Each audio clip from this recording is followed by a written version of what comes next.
Picture this. You're a 65-year-old flight instructor named Stefan. You're just expecting a totally normal day, taking two excited students up in a vintage 1950s Alouette 2 helicopter. I mean, they paid 500 euros in cash up front, so everything seems fine, right? But when you land in a clearing so they can use the restroom, they come back from the trees heavily armed. The men inform you they've been watching you for months. And then they deliver this absolute gut punch of an ultimatum. If you don't do exactly as we say, your family dies. We'll tell you where to fly next. So suddenly, you aren't a flight instructor anymore. You are the getaway driver in a hijacked chopper thundering toward one of the largest, most modern, and most fiercely secure detention centers in all of France.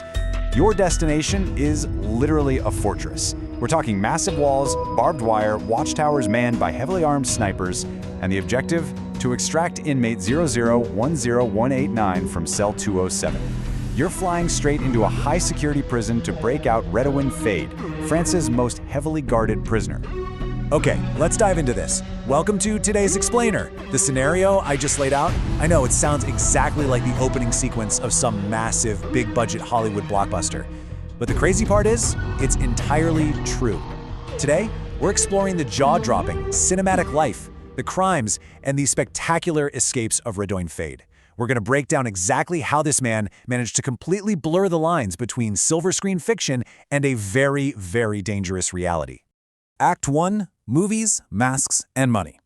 So to really understand the man sitting in that prison cell, we have to rewind the script back to the very beginning. Faid grew up in a really cramped Paris apartment, sharing the space with 11 family members. And his true escape, his absolute obsession, was going to the movies. But that obsession pretty quickly leaped off the screen and into reality. When Faid started orchestrating major robberies, he quite literally copied his favorite films. In one heist, he and his crew wore rubber masks of famous politicians, which is exactly what Patrick Swayze's crew did in the movie Point Break. He even delivered a line from the film to his hostages on his way out, telling them, "Don't forget to vote." 2 years later, he pulled off a hostage situation where his crew showed up wearing sharp black suits, using color-coded aliases like Mr. White and Mr. Pink, a direct, blatant homage to Quentin Tarantino's Reservoir Dogs. But you know, if there was one film that completely and totally consumed him, it was Michael Mann's 1995 masterpiece, Heat. For Faid, this was the absolute holy grail. Inspired by the movie, he seriously escalated his operations, targeting a massive 6-ton armored cash truck. And just like the characters in Heat, he and his crew rammed the truck, surrounded it wearing hockey masks, and moved in fast with AK-47s and explosives. But here's the thing, real life doesn't have a script supervisor. The police arrived in just 3 minutes. A massive firefight erupted. Faid took a bullet to the shoulder, and crucially, he left his blood and his DNA all over the crime scene. When he's cornered, Faid's sheer adaptability is honestly terrifying. Just think about his relentless 1998 escape in Basel, Switzerland. He'd been on the run, and German police are escorting him off a train. Suddenly, he just breaks free, jumps several meters down to the tracks, and completely twists his ankle. He limps over to a move-and-pick hotel to hide. And incredibly, no way, right? He manages to steal payphone coins from a receptionist while his hands are still cuffed behind his back.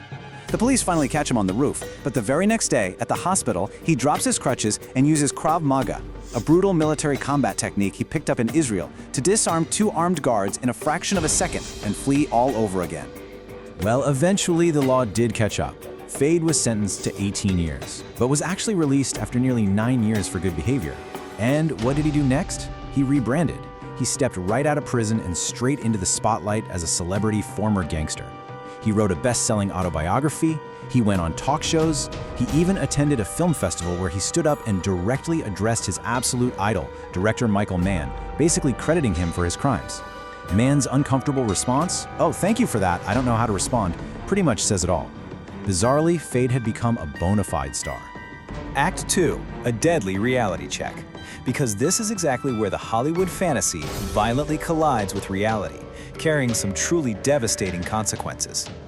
On May 20th, 2010, another armored truck heist went horribly, horribly wrong.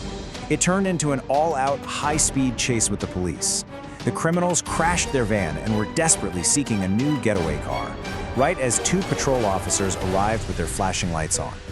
The gang opened fire without a second of hesitation, piercing the patrol car's windshield with 16 bullets.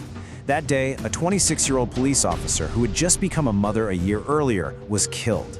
Her name was Aurélie Fouquet. This tragic murder sent absolute shockwaves across the entire country, prompting the French president to posthumously award her a Medal of Honor and promise swift, definitive justice. Now, Faid's reaction to this tragedy was to immediately claim an airtight alibi. He was so arrogant, so convinced of his own invincibility, that he actually appeared in a TV documentary as an expert discussing this exact type of heist, while investigators were actively out hunting for the killers. But you know, the investigators just kept digging, and they found some undeniable surveillance footage, CCTV that placed Redoine Faïd squarely inside the criminal's white van. So while he wasn't the triggerman himself, the evidence proved beyond a doubt that he was the mastermind behind the botched operation. After a year on the run, he was captured and sent straight back to prison. Act 3, The Spectacular Breakout, which brings us right back to July 1st, 2018. That hijacked vintage helicopter descending from the sky, slipping through an unsecured gap in the prison's anti-helicopter netting and landing right into the only unprotected area of the facility, the honor courtyard. Inside their heavy black duffel bags, the hijackers had packed tear gas, smoke grenades, masks, AK-47 assault rifles, and an industrial angle grinder. Let's be clear, this was not some quiet, stealthy mission. It was a heavily armed, full-blown military assault dropping right into the very center of a high-security prison. And the execution on the ground was terrifyingly precise. Step 1. They deployed smoke grenades, and the helicopter's spinning rotor blades whipped all that smoke into a complete visual whiteout. The prison's armed snipers couldn't see a single thing, and strict protocol prevented them from shooting blindly at an aircraft anyway. Step 2.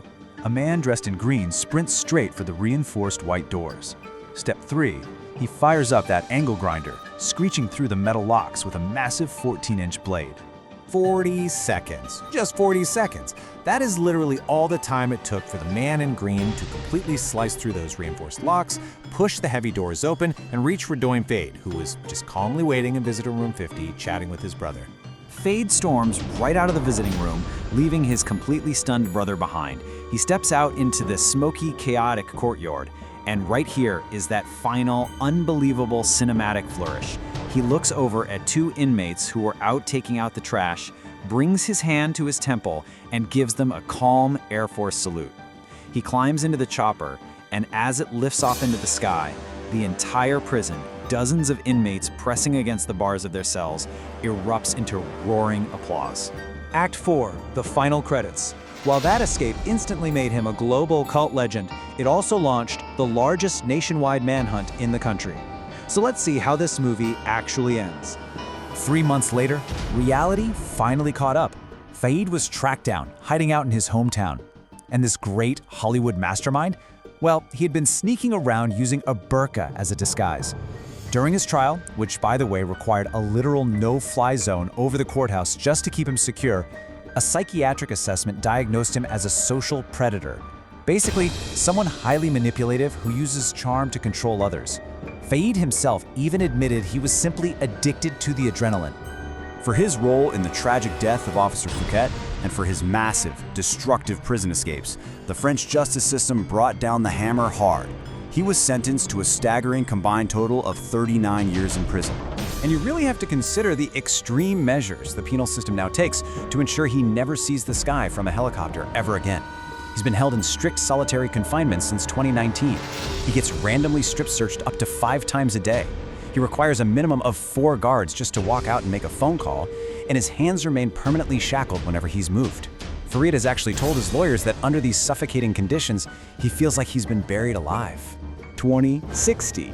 That is his earliest possible release date.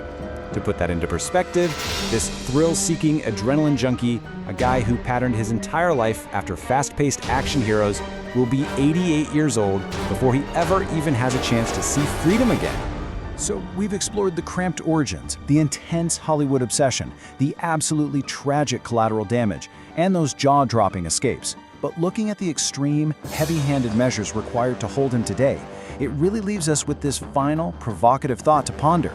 Can a man who views his life as a movie ever truly be contained? Thank you so much for joining me on this explainer.